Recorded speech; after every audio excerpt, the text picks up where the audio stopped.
Welcome to week 2 of the Big Rock Organics CSA. We've got a beautiful, plentiful box with a few new things. So let me take you for a little tour through with some ideas of what to make. All right, we've got, starting in the corner up here, we've got our rhubarb. This will probably be the last week and we'll give rhubarb a little break. So chop it up, put it in the freezer. Rachel said she made some strawberry rhubarb tarts. You can also make a little bit of jam, and you don't even have to can it. You can just put it right in the freezer, and I'll include a recipe for my favorite, which is a cherry orange rhubarb jam. So really delicious. Hope you've been enjoying that flavor. We've got some radishes, and again, you can use the tops as well as the bottoms. We've got Napa cabbage this week. So I love making coleslaw with Napa cabbage. It's my favorite cabbage to use. And it's juicy and so delicious, and you can chop up the entire thing. You can also chop it and add it to salads, but I'm a fan of coleslaw done a couple different ways, and I actually really like using like a poppy seed dressing, or you can do kind of an Asian slaw with a peanut dressing and go a little bit more that route. So Napa cabbage, very excited about that. The scallions, of course, very delicious. We'll be having many of those coming through the weeks. Remember, you can chop up all of it, use all of it, and the tops as well as the bottoms, and add them fresh or cooked to about anything. Speaking of cooking, we've got some spinach this week. The spinach is a little bit on its way out. We've got a few crops of it, so we'll see how long it goes, but the spinach is definitely slowing down a little bit with some of the heat, so we'll see how long that goes for. We've got a mix of arugula and kale. So there's actually arugula in the bottom of the bag, and then there's a kale on the top. And so that way, if you want to separate it, you can. The arugula has a nice flavor, and so does the kale, have a good texture and color for adding to salads. Or you can make kale chips out of your kale. Those are yummy. I like to make kale chips while I'm making dinner as like a little appetizer snack.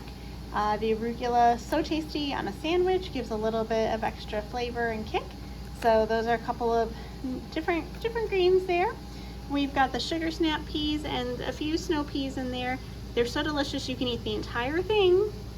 They do sometimes have a little string that you might want to pull off, but they are so delicious. And we just did a little saute last night with these guys and the zucchini, and that was just so delicious. I think I'm gonna have that again every night this week.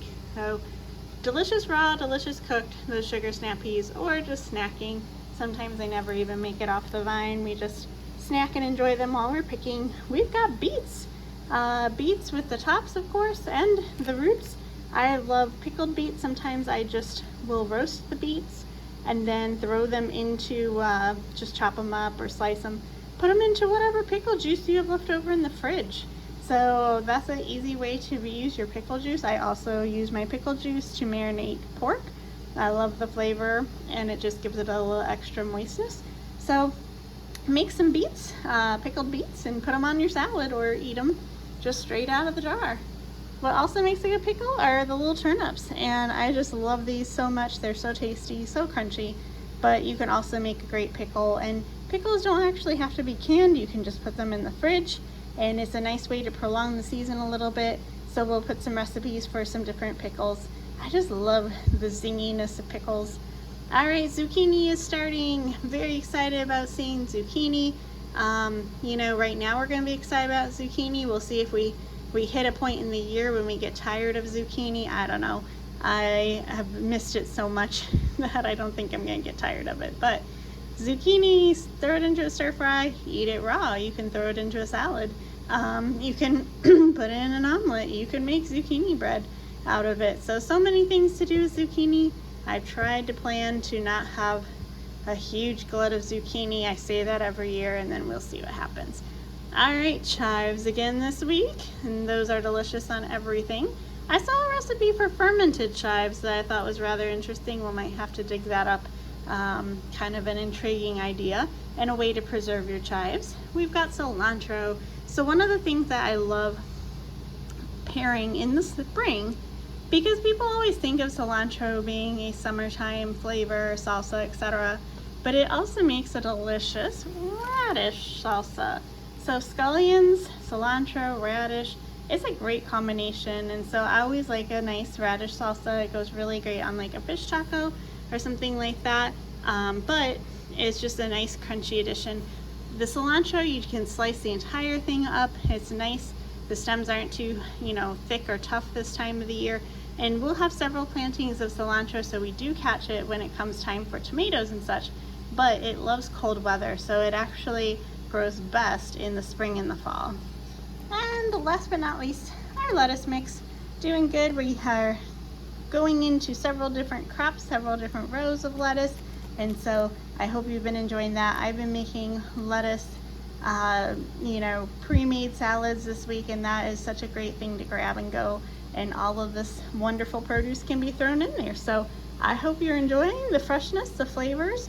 An update on the flowers. They are just slowly starting to bloom, and I had the sweetest little 2 sunflowers that came up as volunteers from last year blooming in the field. I'll have to get a picture of them and post them, but hopefully in the next couple of weeks we'll start to see the flowers start really blooming, and we'll add those to our boxes as well. So enjoy all the flavors of early spring, week 2 of the CSA.